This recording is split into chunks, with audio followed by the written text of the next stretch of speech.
Hello dear student, welcome to maths learning hub. तो आज के इस वीडियो में हम लोग चैप्टर 2 को पढ़ेंगे, linear equation in one variable. अभी तक हम लोग चैप्टर नंबर 1 पढ़े थे, रेशनल नंबर, उसका सारा कॉन्सेप्ट, सारा थ्योरी और उसके साथ साथ एक्सरसाइज 1.1 और 1.2 कर चुके थे। चलिए तो हम लोग इस चैप्टर के बारे में जानते हैं। ये चैप्टर आपके लिए एग्ज़ाम पॉइंट ऑफ व्यू से काफ़ी इम्पोर्टेंट होने वाला है और इस चैप्टर को अगर आप अच्छे से समझ लेते हैं स्टेप बाय स्टेप, तो इस चैप्टर में आप फुल मार्क्स उठा सकते हैं। ये चैप्टर बहुत ही इजी है अगर आप समझ जाते हैं तो। चलिए तो इस चैप्टर में जो कुछ इम्पोर्टेंट टर्म यूज होंगे, न्यू टर्म हो गए, उसको हम लोग पहले समझते हैं बारी बारी से, उसके बाद हम लोग उसका चैप्टर का आगे पढ़ेंगे। इसमें जो है जो कुछ सम इम्पोर्टेंट टर्म है जो आपको समझना होगा इस चैप्टर में, वो है expression and equation, linear, variable, constant, term और कोएफिशिएंट। इन सभी टर्म को हम लोग बारी बारी से समझेंगे, उसके बाद ही हम लोग इसमें आगे बढ़ेंगे। चलिए तो हम लोग पहला टर्म समझते हैं कि एक्सप्रेशन किसको कहते हैं। चलिए तो यहाँ पर एक्सप्रेशन को हम लोग पहले समझते हैं। तो एक्सप्रेशन क्या होता है, जैसे कि आप लोग चेहरे का एक्सप्रेशन बनाते हैं ना, यहाँ पे ये सैड है, ये स्माइली है, ये सैड है, उसी प्रकार से इसमें मैथ में जो ऑपरेशन होता है, तो मैथ का एक्सप्रेशन को, जैसे कोई नंबर है 17, तो इसको किस तरह से एक्सप्रेस कर सकते हैं वही उसका एक्सप्रेशन होता है। जैसे 17 है तो इसको क्या लिख सकते हैं, 7 + 10 लिख सकते हैं, तो ये इसका एक्सप्रेशन हो गया। ठीक, इसको 17 को और क्या लिख सकते हैं, कुछ भी लिख सकते हैं, या 8 + 9 भी लिख सकते हैं, कुछ भी। तो ये सब सारा एक्सप्रेशन हो जाएगा इसका, ये सब एक्सप्रेशन हो गया। तो एक्सप्रेशन को हम लोग डिफाइन कर सकते हैं कि expression is a sentence with A minimum of 2 number and at least 1 mathematical operation on it. मतलब क्या कहता है, होगा ऐसा सेंटेंस जिसमें मिनिमम ऑफ 2 नंबर हो, कम से कम 2 नंबर हो, यहाँ 2 नंबर है ना, 7 है और 10 है, and at least 1 mathematical operation. तो ये मैथमेटिकल ऑपरेशन क्या होता है, मैथमेटिकल ऑपरेशन में आपका प्लस आता है, माइनस आता है, मल्टीपल आता है और ये डिवीजन, ये 4 आता है। मैथमेटिकल ऑपरेशन आपका होता है, तो ये 4 होना चाहिए और एट लीस्ट 2 नंबर होना चाहिए। तो यहाँ देखिए, तो 2 नंबर है और बीच में प्लस है, एक मैथमेटिकल ऑपरेशन हो गया, तो ये एक एक्सप्रेशन हो गया। एक्सप्रेशन जो होता है 2 प्रकार का होता है। पहला अगर हम लोग देखें तो उसको हम कह सकते हैं न्यूमेरिकल एक्सप्रेशन।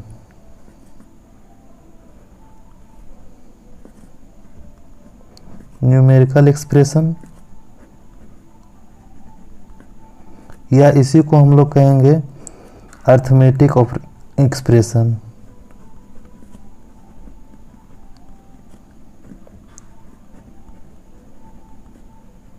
तो इसमें क्या आएगा अर्थ में, इसमें जो होगा, इसमें यहाँ पर लिखिए, तो इसमें क्या क्या होता है, इसमें consist of number and arithmetic operation. Number होगा और अर्थमेटिक ऑपरेशन होगा। जैसे अगर एग्जांपल इसका हम देखें तो अगर 7 + 12, इसमें क्या हो गया, नंबर है और मैथमेटिकल ऑपरेशन है, तो ये एक न्यूमेरिकल एक्सप्रेशन हो गया। ठीक है, यहाँ पर मल्टीप्लाई में भी कर सकते हैं, यहाँ 7 × 3 कीजिए, तो यहाँ क्या है, 2 नंबर है, नंबर्स होना चाहिए और अर्थमेटिक ऑपरेशन यानी कि plus minus multiple and division. तो यहाँ मल्टीप्लिकेशन है 7 × 3, तो ये भी एक एक्सप्रेशन हो गया। तो ये कौन सा कैटेगरी में आएगा, ये आपका न्यूमेरिकल एक्सप्रेशन में आएगा। ठीक है, उसी प्रकार आप डिवाइड कर सकते हैं, 12/3 कर दीजिए, तो ये भी एक न्यूमेरिकल एक्सप्रेशन या अर्थमेटिक एक्सप्रेशन के अंतर्गत आएगा। इसका जो दूसरा भाग होता है, दूसरा टाइप जो होता है वो है अलजेब्रिक एक्सप्रेशन।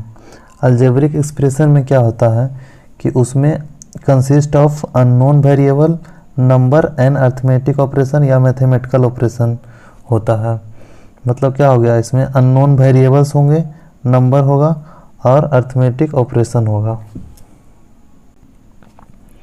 चलिए तो अब हम इसका एग्जाम्पल लेते हैं। एग्जाम्पल में आप x+5 लिख सकते हैं। इसमें क्या है, ये एक अननोन वेरिएबल है और ये क्या है 5, एक नंबर हो गया, अननोन वेरिएबल x, नंबर हो गया 5 एंड अर्थमेटिक ऑपरेशन प्लस हो गया। ठीक है, इस प्रकार से बहुत सारा लिख सकते हैं। 2y प्लस जेड भी लिख सकते हैं। ये y और z वेरिएबल हो गया, 2 जो हो गया नंबर हो गया और ये प्लस ऑपरेशन हो गया, मैथमेटिकल ऑपरेशन। यहाँ पर और भी नंबर ले सकते हैं, 2x प्लस 3y प्लस 11। तो इसमें क्या हो गया, x और y वेरिएबल हो गया। वेरिएबल वो होता है जिसका वैल्यू कोई डिफाइंड नहीं होता है, उसका वैल्यू कुछ भी हो सकता है। और ये क्या हो गया, नंबर हो गया और ये दोनों क्या हो गया, मैथमेटिकल ऑपरेशन हो गया। उसी प्रकार से और भी हम लोग एग्जांपल ले सकते हैं। तो यहाँ पर क्या हो जाएगा, 2x² माइनस 3xy प्लस 5। इसमें क्या है, ये x², ये x और ये y अननोन वेरिएबल्स हैं, ये सारे नंबर्स हैं और ये मैथमेटिकल ऑपरेशन है। उसी प्रकार और भी ले सकते हैं आप y प्लस y²। तो इसमें क्या है, नंबर नहीं है फिर भी ये वेरिएबल्स हैं और इसमें मैथमेटिकल ऑपरेशन है। तो ये भी एक अलजेब्रिक एक्सप्रेशन हो गया। चलिए अब हम लोग वेरिएबल को समझते हैं। तो वेरिएबल क्या होता है, whose value is unknown to us which can take any value. मतलब क्या हुआ, जिसका वैल्यू को हम लोग को ज्ञात नहीं है और उसका वैल्यू हम लोग कुछ भी ले सकते हैं। जैसे कि मान लिया एक एग्जांपल लेते हैं, एक एक्सप्रेशन लेते हैं x+7। तो x+7 में 7 तो अननोन है, 7 का वैल्यू हमेशा ही 7 ही होगा, चाहे आप कहीं भी ले जाएं इसको, ये वैल्यू हमेशा ही 7 ही रहेगा। और यहाँ है x, तो x हम लोग नहीं जानते हैं कि x क्या है, पॉजिटिव नंबर है, नेगेटिव नंबर है, रेशनल नंबर है, रियल नंबर है, क्या कौन सा नंबर है, यहाँ पर कुछ हम लोग नहीं जानते हैं। तो ये हो गया वेरिएबल। यहाँ पर 2 रखिएगा, यहाँ मान लीजिए x = 2 पुट करते हैं, यहाँ लिखेंगे पुट x = 2। तो इस एक्सप्रेशन में अगर x = 2 पुट करेंगे तो कितना आ जाएगा, यहाँ 2 + 7 9 हो जाएगा। उसी प्रकार से अगर x = 3 रखते हैं तो 3 + 7 यहाँ कितना हो जाएगा 10। मतलब एक्सप्रेशन x का वैल्यू जितना हम लोग चेंज करते जाएंगे, एक्सप्रेशन का वैल्यू चेंज होते जाएगा। तो यहाँ पर से क्या हो गया, x वेरिएबल हो गया, x का हम लोग कोई भी वैल्यू रख सकते हैं। अब हम लोग समझते हैं कांस्टेंट। कांस्टेंट क्या होता है, which has a definite value, जिसका डिफिनिट वैल्यू हो।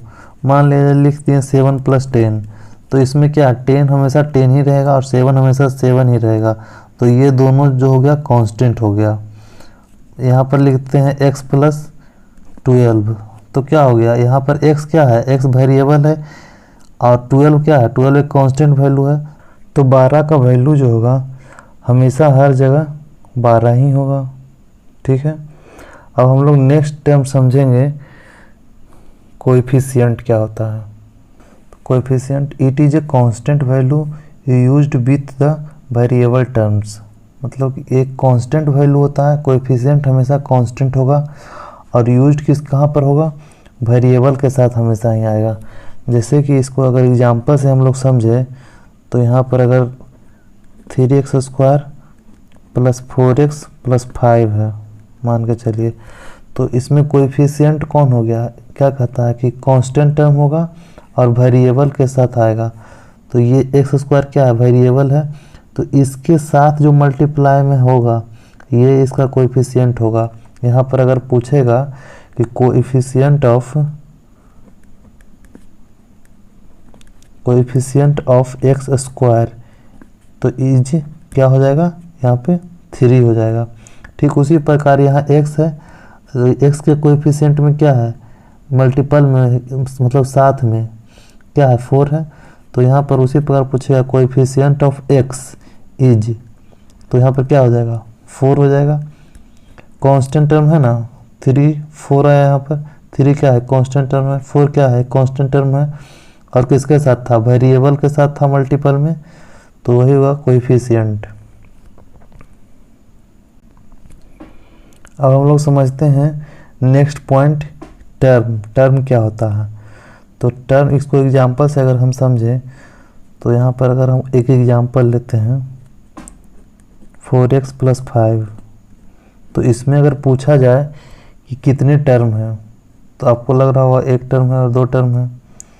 अगर इसी को अगर हम लिखते 4 × x + 5, इसमें पूछते कितना टर्म है, तो हो सकता है कोई कह देता है यहाँ इंटू है, यहाँ प्लस है, तो 1 2 3, यहाँ 3 टर्म है, लेकिन यहाँ भी 2 ही टर्म है।